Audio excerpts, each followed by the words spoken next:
Itinanggi ng Philippine Navy na hawak at pinoproteksyonan ng Marines ang kontrobersyal na flood control witness na si Orly Guteza. Taliwas yan sa sinabi kahapon ni dating Congressman Mike Defensor na nagsabing ayon daw ito sa pamilya ng retiradong Marine. Narito ang report ni Maricel Halili. Galing mismo kay AFP Chief of Staff General Romeo Browner, hindi tinatago ng militar ang flood control witness na si Orly Guteza. Kasunod ito ng ibinunyag kahapon sa One News ni dating anak kalusugan Party List Representative Mike Defensor na nasa pangangalaga ng Philippine Marines si Guteza. Pero wala raw alam dyan maski si Browner. Sa kabila niyan, hindi naman daw nila itatago si Guteza sakaling hawak nga siya ng mga marino. I have no personal knowledge po kung talagang nandun sa Philippine Marines si Guteza.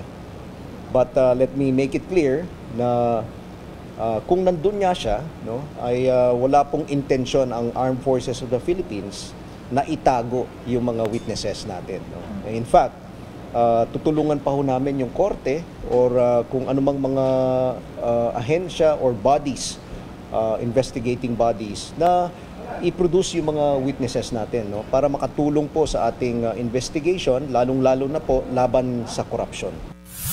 Bago yan, una na rin sinabi sa isang pahayag ng Philippine Navy na wala sa kanila si Guteza. Wala na rin daw silang control kay Guteza dahil matagal na siyang retirado. Usually the whereabouts or the statements or testimonies or the actions of anyone who has retired already is not anymore under the radars of the Philippine Navy, especially if he's not a reservist.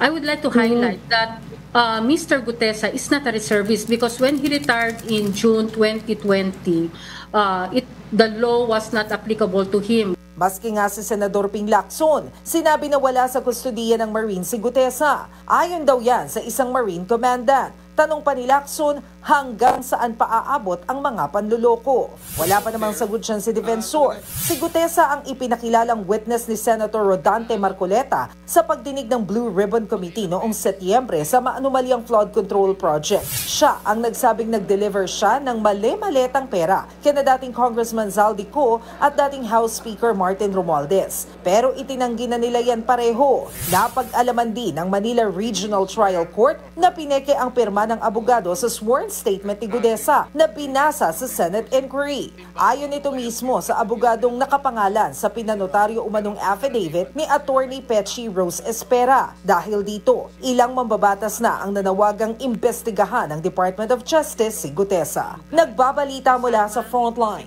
Maricel Halili, News 5. Mga kapatid, ako po si Ruth Cabal. Dito tayo sa totoo, dito tayo sa True FM.